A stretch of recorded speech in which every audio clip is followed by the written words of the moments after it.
In this video we are going to describe the duties of a duty engineer.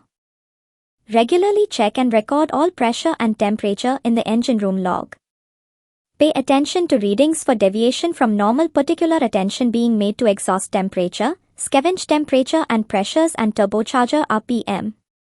Adjustments should be made for seawater temperature, changes to keep correct temperature and pressures.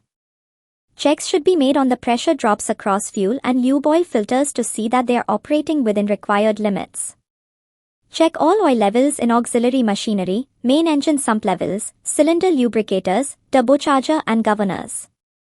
Check around all bearings and crankcase doors using palm of hand to feel for any increasing temperature.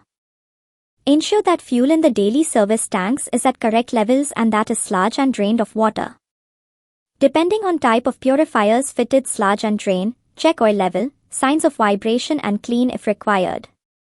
Carry out all routine assignment as recommended by engine builders or the company.